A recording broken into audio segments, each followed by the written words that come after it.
Hey guys, welcome back to my channel. My name is Ray. I'm a detransition male, and today I want to talk about what I consider to be the central neuroticism of the transgender psychology, particularly for trans women.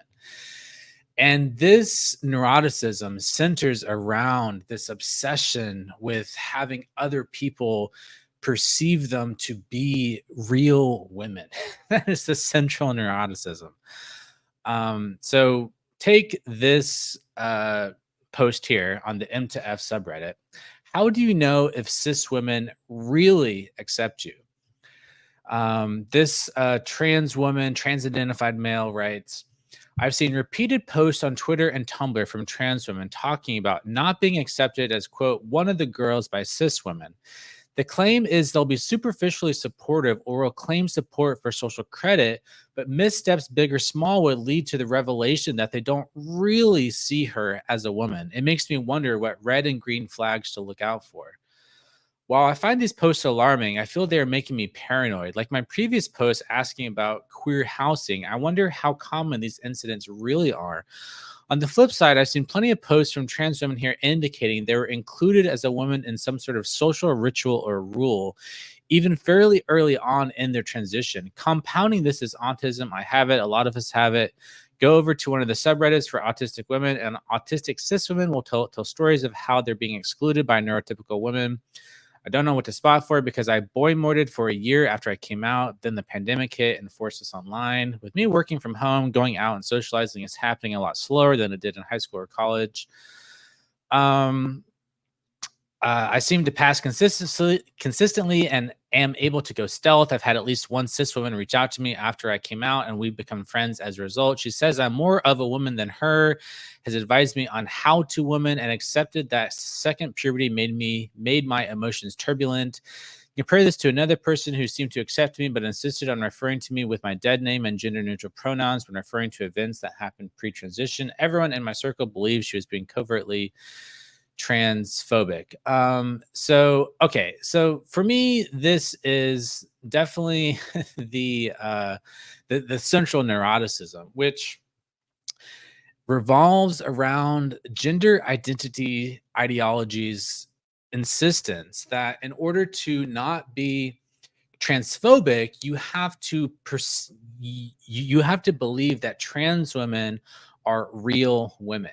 Like it can't be the case that you see trans women as essentially feminized males. And so there's this fear amongst these trans women that, these like women, these females are just sort of being nice. They're sort of just being accommodating. And, they're just sort of going along, including them in these social rituals.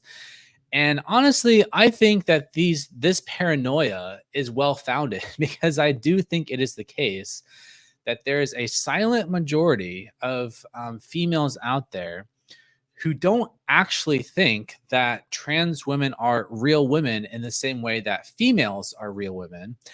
But because of women have greater social skills, women are more liberal, more likely to be feminist, and therefore to have absorbed the feminist message, particularly from intersectional feminism, that there's all these intersectional identities. And if you are just like a feminist in good standing of the sort of like liberal choice feminism or intersectional feminism, you sort of have to go along with this idea that trans women are women.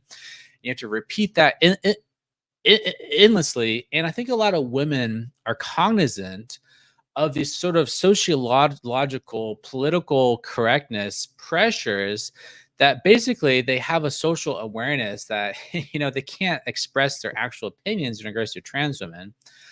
And the feminists and the women who have come out and said, I respect trans people, but trans women are trans women. Trans women are not women. There is a difference, but this is the central neuroticism of transgenderism, particularly for these these trans women who their own happiness, their own self-concept, their self-esteem is entirely wrapped up on the perception of other people in regards to whether they buy into gender identity ideologies claim that trans women are real women. It can't be that trans women are just feminized males. It can't be that trans women are males who want to be women, who desire to be women, who sort of act like women. It has to be that they are real women who are no different than cis women, except on some, arbitrary biological thing that they perceive to be not like essential to women or whatever. So there's sort of this ideological resistance in gender identity theory against, saying that, trans women are trans, or that, there's this reluctance to identify reproductive capabilities in terms of the gamete account, in terms of that females are the egg producers. They are the large gamete producer. That's the defining nature. And so there's reluctance in gender identity theory to talk about that because it is essentializing.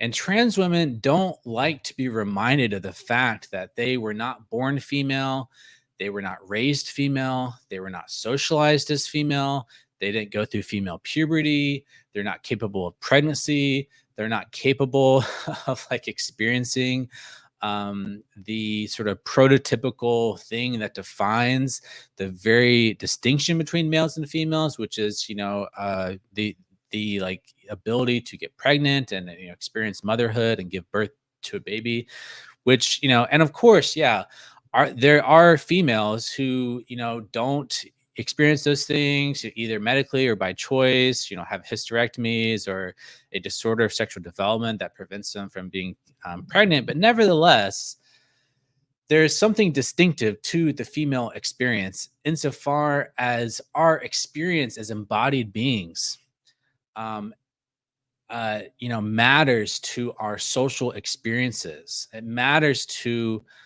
our psychology because there are, in fact, innate sex differences between males and females. And while there are overlapping distributions of traits amongst males and females, nevertheless, there are real and genuine innate sex differences between males and females, not just at the level of our reproductive anatomy, but at the level of our psychology, of our brains, you know, everything about us. Like evolution has been operating via, selection pressure to make these innate sex differences real, and they matter, and they impact our psychology, our thinking patterns. And yes, there can be, masculine women and there can be feminine men, but nevertheless, there's an essential difference between males and females. And trans women are resentful of that.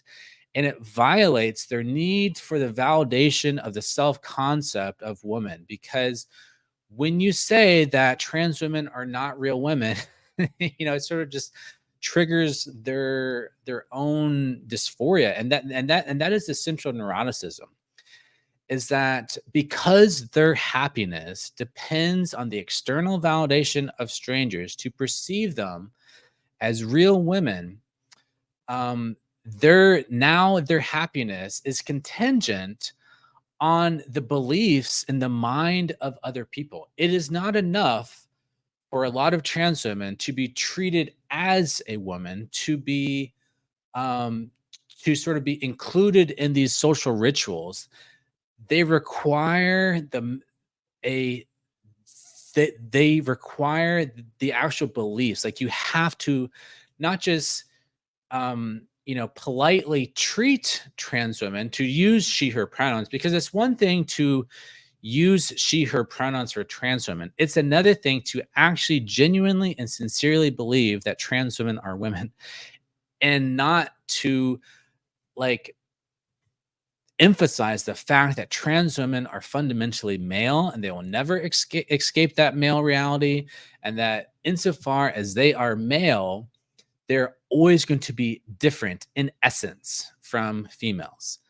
And that difference in essence is just crippling psychologically to trans women. And not all trans women, there are some trans women who don't make their happiness dependent on other people buying into these metaphysical beliefs about gender identity and this belief that because trans women have the same gender identity theoretically, as women, the like gender identity is like of women, like the gender identity ideology wants to say that because both cis women and trans women both have the same gender identity of woman, therefore that they are equally woman, equally valid woman, equally real woman, and they just happen via an arbitrary, physical, medical happenstance that they just happen to have different physical bodies. But essentially, metaphysically, in essence, they are the same because they have the same gender identity. That is the fundamental crux of gender identity ideology. But I am convinced that, that the vast majority of regular females don't buy into the actual logical implications of gender identity theory, insofar as truly believing that it is your gender identity that determines the reality and validity of your womanhood. But uh, because because women are they're much more agreeable, like in terms of a personality trait, like they're far more agreeable, so they don't like to cause social disruption. They don't like to rock the boat socially.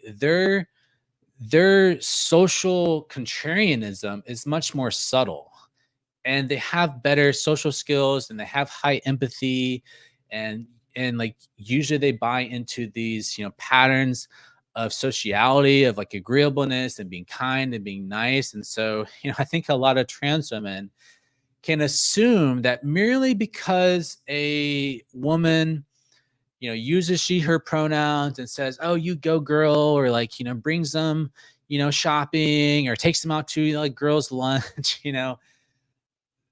like those are all superficial ways of just treating someone socially, but that's different than actually perceiving someone to be the same as females.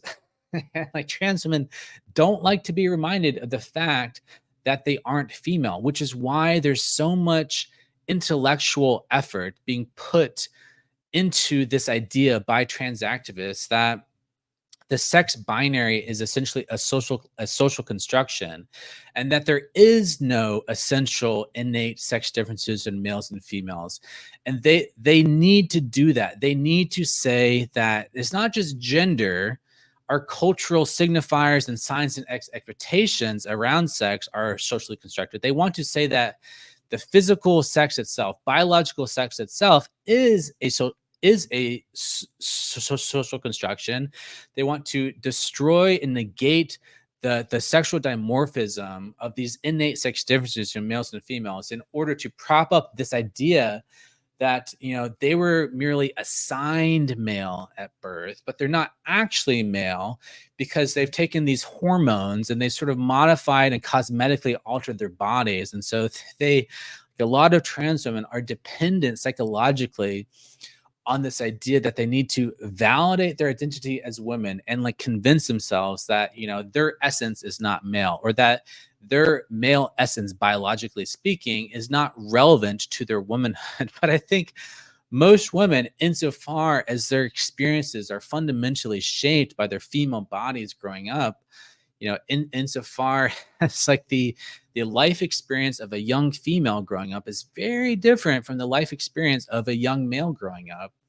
I think a lot of women are reluctant to buy into this ideological claim that trans women are real women. And because of this, this is always going to lead to neuroticism and anxiety and paranoia. And it's just going to not allow you to rest content in your own self, because the central neuroticism of gender identity theory is this presupposition that you're trying to be something you're not, and your validation and happiness and contentedness is based on everyone else buying into this delusional fantasy that you are something that you're not, that you are not male, that you are just like the females, just like the women, blah, blah, blah. And so I don't know. Okay. I think I made my point clear. That's it for this video. Thanks for watching. Take care.